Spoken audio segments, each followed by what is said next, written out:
बड़ी प्यारी सी बात कही है एक साधक ने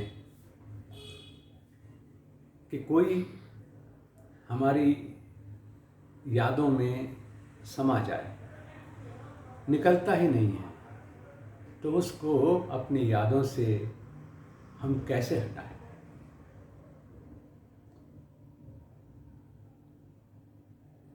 किसी का यादों में समा जाना और फिर कोशिश के बाद भी उसका न निकलना, ये दर्शाता है कि हम अटैच्ड हैं।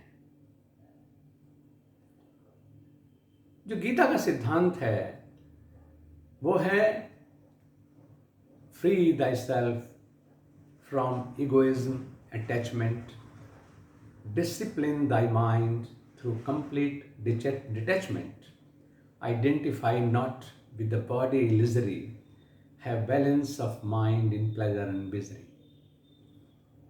ये जो डिटैच होना है, असंबद्ध होना, ये ही हमारा स्वरूप है। और असंबद्ध व्यक्ति वो हो सकता है जो वर्तमान में जीने का आदी हो जाए। और वर्तमान में जीने का तरीका क्या है? वो है ध्यान। क्योंकि किसी का हमारी यादों में ऐसा घुसपैठ कर लेना, वो ही ये बता रहा है कि हम अधूरे हैं। हमें कुछ अपेक्षा थी, उससे वो पूरी नहीं हुई, तो वो यादों में बस गया।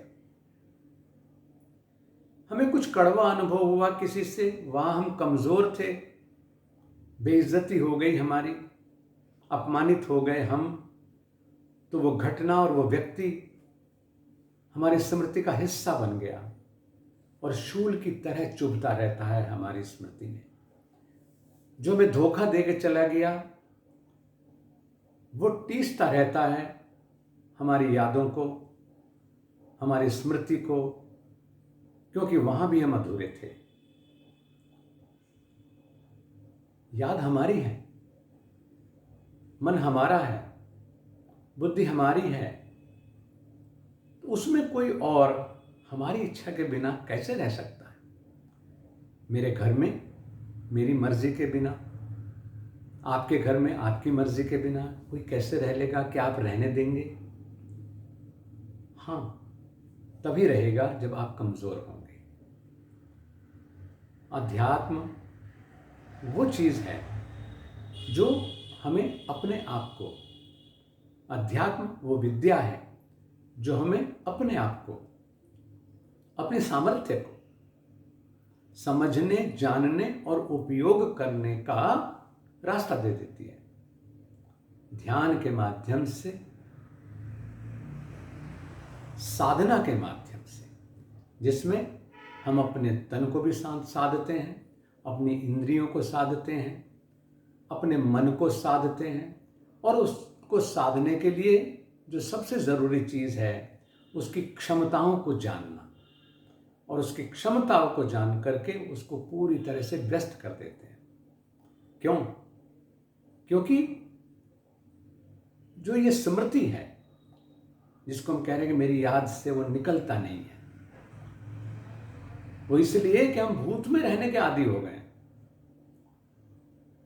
मैं दुखी रहता हूं, बेचैन रहता हूं, इसलिए क्योंकि मैं भविष्य में रहना चाहता हूं।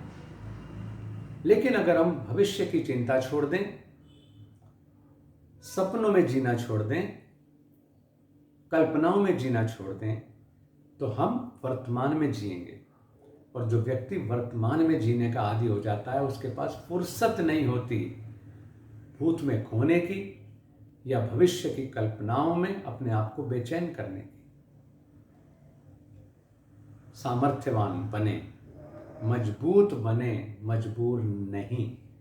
और इसके लिए रास्ता है योग का।